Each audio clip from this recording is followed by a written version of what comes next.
I don't want to go higher. I see it, I see it. How's it feel back there? Funny.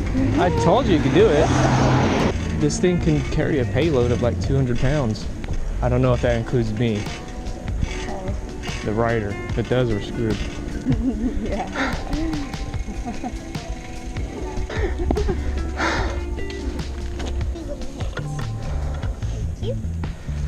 Too thin back there, too thick up here. Too thin back here, so it only mounts there. Fast forward, it's been a couple days after I've ridden this thing around real quick. My video file got corrupted. Everything that I just discussed, it's all gone. This thing is really fun to ride. It's actually smoother than my other trike. My yellow trike wasn't as smooth as this one, and I'm assuming because of these street tires here. The other bike that I had the cheap old knobby tire, like that one back there, something like this. It had these a knobby tire, so it didn't feel as smooth. The bearings are probably better on this one than the trike as well. So I'm confident with this thing. This is just the first step in me motorizing this thing. I had my wife sat in the back, so I know this thing could carry a payload. I'm not calling her fat. You know what I mean. This thing can carry some weight. Anyways, the easy part is done. This was the easy part. Now the hard part comes where I gotta get the motor on.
Ran out of welding wire.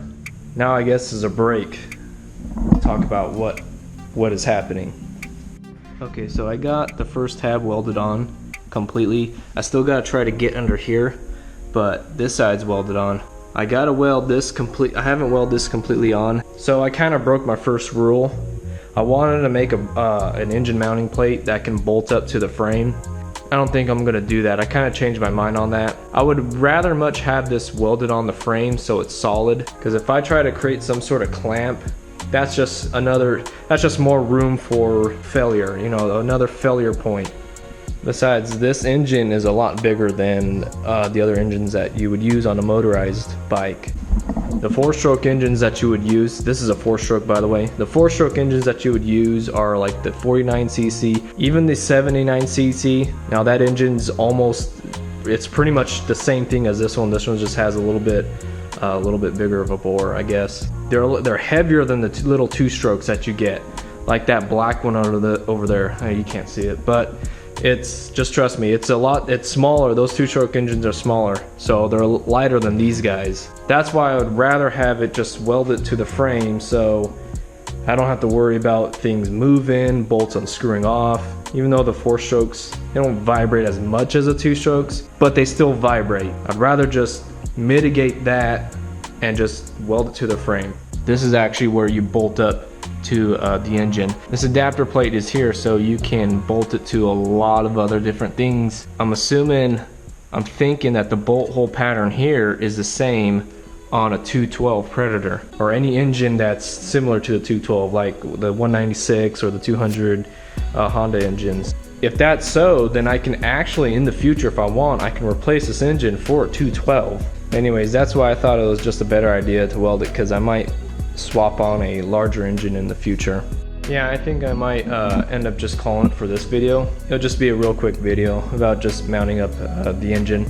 Now I'm surprised, I got the chain guard on, but the pedals, they don't hit the engine. Well, it's getting caught in the bubble wrap. I'm still going to get a wide crank in that. I gotta go order that. I also need to get a European bottom end bracket, because this is just a 2-inch cup style bracket here. That I can't use that with the wide crank. The wide crank needs a thread into the bottom end bracket here. But I think with the wide crank, I will be able to pedal this thing a lot more comfortably. I could still pedal it. So I had some sort of plan here.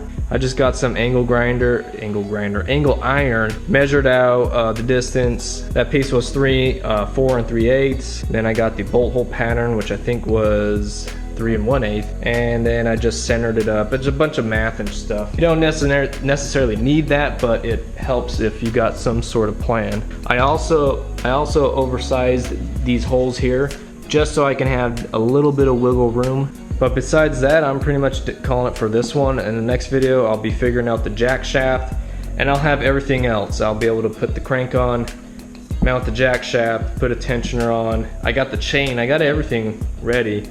Oh, and I also got to figure out some sort of sprocket back there. That's going to be miserable because I got to find something with the 15mm hub, and that's going to be hard to do. But anyways, I'll see you in the next one.